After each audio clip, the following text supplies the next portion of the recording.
Hello and welcome to some more Star Citizen, looking at a roadmap update, some alien information and a ship sale. Alpha 3.10 is out to the Evocati, so realistically this should signify the final cutoff for 3.10 features, unless there's any sort of major problems. So what's changed on the roadmap?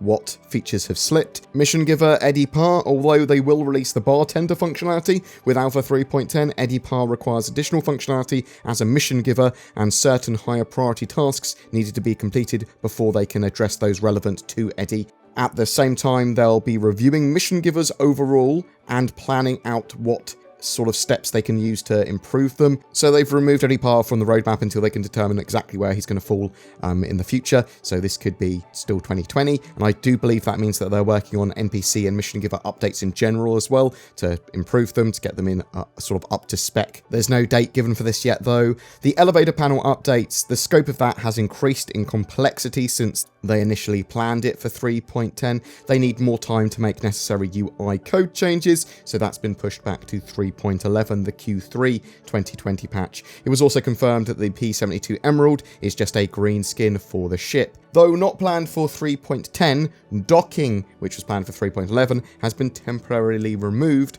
which is actually quite a bit of a disappointment for me. Cloud Imperium said certain scheduled work took more time than expected on tasks associated with that feature, and additional work was identified by the team during the initial Q3 planning, which has pushed docking past the cutoff date for Alpha 3.11. So until they can solidify docking's place in future updates, they've removed the feature from the roadmap. Now, it's quite important that sort of like docking, in my opinion, for lots of different features, including some of the functionality for like refineries potentially, and the cargo decks. At least eventually it will be, because those will need to encompass those larger ships. But also people want the Hull C, people want the Parasite docking on the Constellation series, but also larger ships in-game that requires docking to be in. It's a core feature for the game. It's just a bit disappointing that it's been pushed off the roadmap in the short term at least. As it's an important core feature, I would still expect it for 2020, assuming there's no massive technical hurdle there, so we'll have to wait and see. We had a sneak peek in the newsletter at the component area on the Hercules Starlifter. Crusader actually makes some pretty clean and clear-cut ships. I actually quite like the look of these. We don't have a confirmation yet, but I'd expect the Starlifter for Q4 2020. There was a Star Citizen Live looking at alien races in the verse, which was actually worth a watch. I'll do a quick highlight here though. The Kurthak will be something that you can eventually find out about in the game. They don't want to reveal everything like too early, and they want some stuff that's discoverable. They were originally a stretch goal, and they are a race of aliens on the opposite side of Xi'an space, and the Xi'an don't really want humans coming into contact with them, so they're quite hush-hush, secret. The Xi'an had a big war with them, known as the Spirit Wars. There are other races in Star Citizen that are not yet spacefaring though, or that have been previously wiped out. So developed civilizations are prohibited from exploiting developing civilizations. The UEE has this Fair Chance Act law, and basically contact with the system's inhabitants, terraforming and mining on their planets are prohibited in order to shield the inhabitants from any interference, under the assumption that once they grow to a point of space travel, they can be officially contacted. There is a race, the Osoyans. They are located on Oso 2,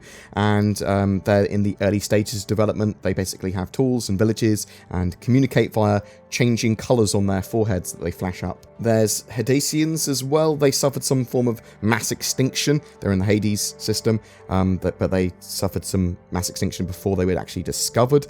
There's also a sentient species on Garan 2 that was wiped out by human terraforming during the Mesa era, which is one of the reasons they've got that Fair Chance Act now.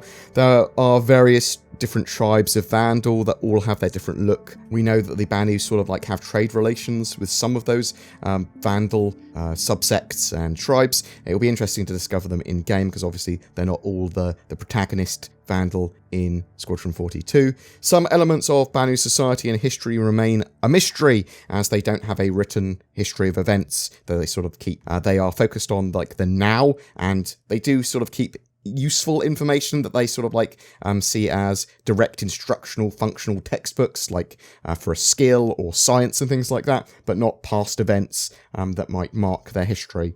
We will see more alien ships and vehicles in the future as well. It is also Alien Week, and that comes with an Alien ship sale. The Banu Merchantman, Defender, the Xi'an Kartu Al and Santok Gyoi, Nox and Nox Q, as well as the Asperia or Vandal Blade are all on sale until the 19th of June. Odd that they're not also selling the Prowler. I would have thought that would have almost certainly been on sale.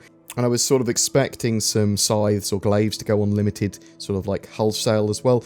But yeah, it just seems a bit weird. But all those ships, they're on sale until the 19th of June. I think a lot of people will probably be interested in the Banu Merchantman before I suspect they go up in price. And that's it for this video. Do you think 3.10 will hit its live release date of the end of June? Do you think it's going to be a significant improvement, that 3.10 branch over 3.9? Are you picking up anything during the Alien Week sale? Whatever your thoughts, I'd love to hear from you in the comments below. If you want to get involved in my channel giveaway as well, it's for a Prowler. It was given to me by Cloud Imperium. Thanks very much for that. All you got to do is comment on any of my videos made during June to be in for a chance of winning that. Also, lots of shill links down below. If you're looking for a VPN, NordVPN's there. Bam, click on that. Use that. Discounts, boom, VPN, better than a free service.